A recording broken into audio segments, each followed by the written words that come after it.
Video शुरू करने से पहले ये जो लाल बटन दिख रहा है सब्सक्राइब का, इसे ज़रूर दबाएं। उसी के साथ चैनल की सभी वीडियो को पहले पाने के लिए बेल आइकन को ऑल पर करें। नमस्कार किसान भाइयों, आप सभी का एक बार फिर से स्वागत है हमारी चैनल एल पटेल में। आज हम बात करेंगे गेहूं की फसल में रखी जाने वाली सावधानियों के बारे में। हमारे यहाँ पर कुछ ऐसे पॉइंट्स जो कि हमारे किसान भाई अधिकतर भूल जाते हैं, जिसके कारण से उन्हें भारी नुकसान उठाना पड़ता है।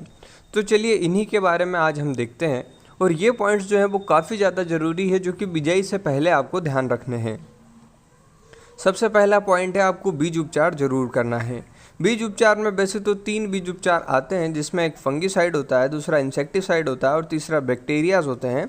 इन तीनों से आप उपचारित करेंगे तो काफ़ी अच्छा रहता है, लेकिन हमारा जो किसान भाई है उसे कॉस्ट काफ़ी ज़्यादा महंगी पड़ती है, इस कारण से वो इन सभी से उपचारित नहीं करता। लेकिन फिर भी अगर आपके क्षेत्र में लूज स्मिथ वगैरह लगता है, या फिर येलो रस्ट का प्रकोप होता है, या फिर उम्बियाँ काली होती, या फिर दाने के पीछे कालापन आता है, तो आपको फंगीसाइड से ज़रूर बीज उपचारित करना चाहिए। इससे आपके अंकुरण में भी फ़ायदा होता है। उसी के साथ साथ आपका जो पौधा इनिशियल स्टेज पर होता है, तब उसे अगर कोई फंगस नहीं लगती तो आपके पौधों की संख्या भी बराबर रहती है।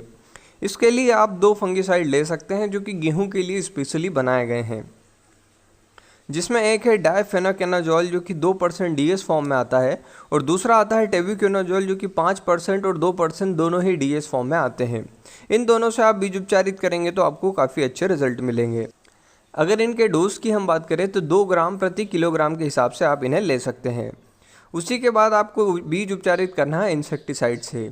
इस साल अगर देखा जाए तो जड़ महू का प्रकोप जो है हमारी फसलों पर ज़्यादा रहेगा, क्योंकि लंबे समय तक पानी गिर रहा है। इससे कीटों का प्रकोप जो है वो बढ़ जाता है। इसलिए आपको क्लोरोपरीफास 20% EC, या फिर इमिडाक्लोरोपिड 17.8% SL, या फिर थायामेथेक्सोम 30% FS फॉर्मुलेशन को आप डाल सकते हैं। अगर हम इनके डोज की बात करें तो क्लोरोपरीफास 20% EC आपको 250 ml प्रति एकड़ डालना है। इमिडाक्लोरपिड आपको डालना है 3 ml प्रति किलोग्राम। और अगर थायामेथेक्स की हम बात करें तो थायामेथेक्स आपको 2 ml प्रति किलोग्राम के हिसाब से यूज़ करना होगा। अगर आपके क्षेत्र में दीमक का भी प्रकोप रहता है तो आपको इमिडाक्लोरोपिड ज़्यादा अच्छा रिजल्ट देता है। अगर आपके खेत में अगर ज़्यादातर इल्लियाँ दिख रही है, मतलब पिछले साल जैसे हुआ था, मक्के की फसल जिनने लगाई थी उनके यहाँ पर फॉल आर्मी वर्म का अटैक काफ़ी ज़्यादा रहा गेहूं पर भी, जिससे उन्हें काफ़ी नुकसान उठाना पड़ा। उन लोगों के लिए वो क्लोरोपरीफास 20% इसी फॉर्मुलेशन को अपनाएंगे तो ज़्यादा अच्छे रिजल्ट मिलेंगे। और थायामेथेक्सोम तो सभी में बेस्ट है इसका, लेकिन कॉस्ट आपको काफ़ी ज़्यादा पड़ता है। लेकिन ये जड़ महू को, दीमक को, उसी के साथ मक्खियों को, सभी को कंट्रोल करेगा, जिससे कि आपके ज़्यादा अच्छे रिजल्ट रहेंगे। दूसरी आपको सावधानी रखनी है कि आप कौन सा फर्टिलाइज़र डाल रहे हैं। अगर आप बीते समय से DAP यूज़ करते आ रहे हैं और वो जिस मात्रा में यूज़ कर रहे हैं आप उसी मात्रा में यूज़ करें। जैसे अगर आप 1 बोरी DAP यूज़ करते हैं तो आप 1 ही बोरी डालें, लेकिन उसके साथ आपको सावधानी ये रखनी है कि आप पोटास ज़रूर मिलाएं। काफ़ी किसान भाई जो है DAP का यूज़ तो कर रहे हैं, लेकिन उसमें पोटास की मात्रा नहीं ऐड कर रहे, जिससे कि उनके पौधों में तंदुरुस्तता, साथ ही दाने में वजन और जो चमक है वो काफ़ी कम आती है। पोटास डालने से आपके दाने का जो भराव होता है वो काफ़ी अच्छा होता है, इसलिए आपको 25 किलोग्राम प्रति एकड़ के हिसाब से पोटास ज़रूर यूज़ करना है। और जो किसान भाई DAP के बजाय इस बार सोच रहे हैं कि हम 12-32-16 डालें, तो वो इस बात को ध्यान रखें कि आपको 12-32-16 75 किलोग्राम प्रति एकड़ लेना होगा, जब जाके आप 1 बोरी DAP की बराबरी कर पाएंगे। कैसे कर पाएंगे? उसमें आपको N और जो P का फॉर्मुलेशन है वो कम मिलता है, इस कारण से उसकी मात्रा हमें बढ़ानी होगी, ताकि हम DAP की जो फॉर्मुलेशन है 1846 वहाँ तक जा सकें, क्योंकि इसमें 12-32 आता है, मतलब परसेंटेज कम दिया गया है। काफ़ी किसान भाई जो है 1 बोरी DAP के बजाय 1 बोरी 12-32-16 डालते हैं, जिससे कि उन्हें प्रॉपर रिजल्ट नहीं मिलता, क्योंकि हमारी मिट्टी जो है उसे आदत हो चुकी है एक जो मात्रा आप डालते हैं उस मात्रा को डालने के बाद ही आपको अच्छे रिजल्ट मिलते हैं। तीसरा आपको ध्यान रखना है, अगर आपके यहाँ पर कम पानी है तो आप सूखे में बिजाई कर सकते हैं। उसी के साथ आप अगर पर्याप्त पानी की व्यवस्था रखते हैं तो आप पलेवा करके बोएं।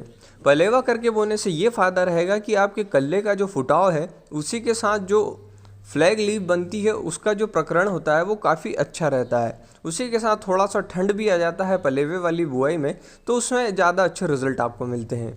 लेकिन जहाँ पर पानी की समस्या होती है वो सूखे में बोकर एक पानी बचा सकते हैं।